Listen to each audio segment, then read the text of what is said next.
In 2005, we had really just started meeting together in the Charlotte area, and we barely had a penny to our name in the church checking account, and that was right around the time that Katrina hit. And I remember watching the just utter devastation of people's homes and their lives just literally being underwater, and feeling moved and compelled, just like everybody did, how can we help? And I felt like, this is a good opportunity before we have a lot of money in reserve to establish the fact that we are going to be open-handed. We're going to meet needs as a church. And I called one of my friends and said, hey, do you know a pastor in New Orleans? And he found a church that we could help. And so we sent them $1,600. And it was a lot at the time. We felt like it was all we could do. And I think that was the beginning, that laid the foundation of generosity to people in need that we wanted our church to have. And one of my friends was hosting a missions roundtable, and it was kind of like a traditional kind of outreach department type meeting.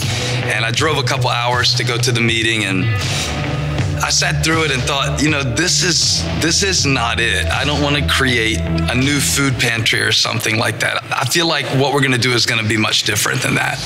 And so as I'm driving home, I get the idea, what if instead of trying to create mission, you partner with it?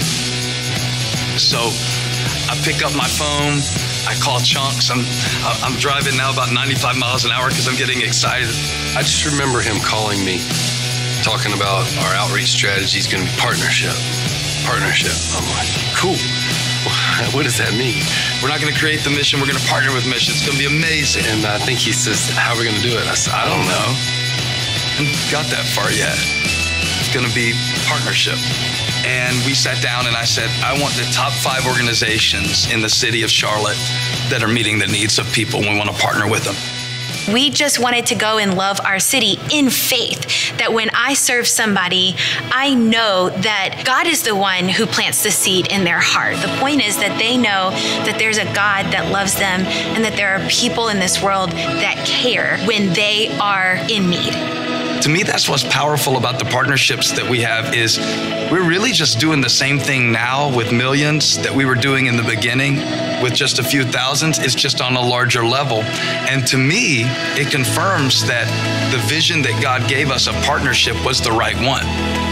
It's not just Love Week. I think some people, maybe if they're new, only think that outreach is Love Week. That's when you hear about it the most on stage. But we average about 100 events every month of people going out and serving ongoing. So people are connected to being mentors or serving a meal at a homeless shelter or going to the Ronald McDonald House every month. Like, we do those things all of the time.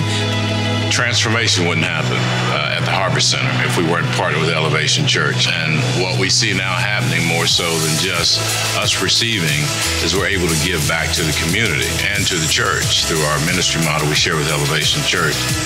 The support is unbelievable. You really can't put it into words. It's just something that a lot of people would dream of and want, but never thinking it would come to fruition.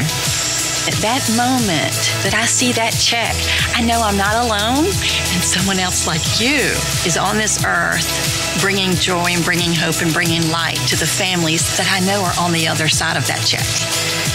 If you're faithful over little, God will make you faithful over much. I think that's really cool, and that has been the story, that we gave $1,600 when we barely had it. And then in 1 month, we were able to give $1.6 million in 1 month when we did have it.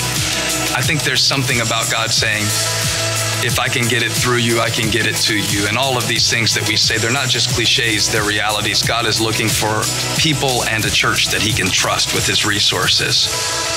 And as I think about what we've been given, I'm looking and knowing that God sees that as a starting place. God sees that as the beginning. And it seems like when we look out for what matters to God, he takes care of everything that matters to us.